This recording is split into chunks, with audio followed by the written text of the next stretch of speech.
Hi guys!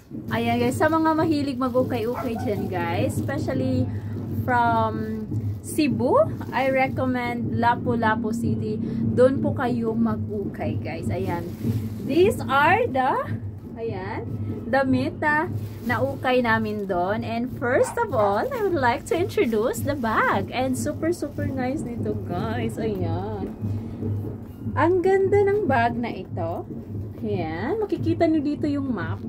Magtatagalog na ako guys para maintindihan nyo ng mga iba dyan. Ayan. Ang ganda guys. For only 200 pesos lang siya. But nahagol namin for only 200 pesos. Pero yung benta nila nito is 250 pesos. Ayan. Ang ganda nyo guys. Kili-kili bag. Oh.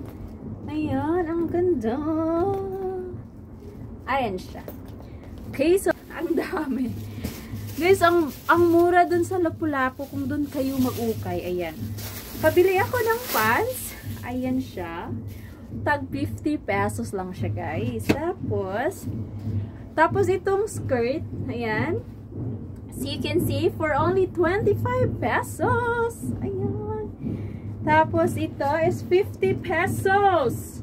Ayan, guys. Ang ganda pa ng cloth niya. Ayan. Ayan siya. 12.50 pesos. At ito din ay 50 pesos. Ayan. 50 pesos lang siya. Tapos, meron din kami nabili nitong mga dresses. Ayan. May mga yung bargain guys, 50 pesos lang sila. Ito yung mga nasa hanger. Ito is 150 pesos. Ayan. Tapos naman, itong skirt is 75 pesos. Ang ganda niya. Tapos, 75 pesos rin siya. Ayan. Tapos, ito rin ay 75 pesos lang. Ayan. Tapos, ito naman siya, yung dress. Ayan. 150 pesos lang siya. Ay, jeans na naman. Ayan. Maraming jeans yung nabili namin kasi, ano lang guys, super mura. Ayan, this is ayan. For men naman siya, 100 pesos lang siya. Ang ganda niya. As you can see, yung brand niya. Tapos yung cloth niya, guys, ang ganda. Tapos, pants pa rin siya. Mas more on pants yung binili namin. Ayan. Tapos ito is 100 pesos din siya. Tapos ang kapal ng cloth niya, guys. Ayan. Tapos ito yung brand niya. Ayan. Tapos, ito naman,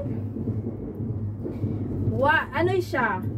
Since ito ay branded, 350 pesos siya, guys. Tapos, natawaran namin ng 300 pesos na lang siya. Ayan, it's a mom jeans.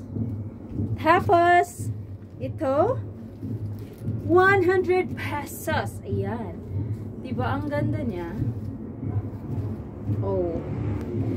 Ayan guys, napakamura dun sa Lapu-Lapu. Kaya kung gusto niyo pong mag-ukay, punta kayo sa Lapu-Lapu guys. Sumakay lang kayo if you are from Cebu City. Sakay lang kayo ng ferry boat. Tapos pag dating nyo sa Berhin sa Rigla na Church, ay katabi lang yan dyan guys. Maraming ukay-ukay dun. Punta na kayo dyan. Goodbye!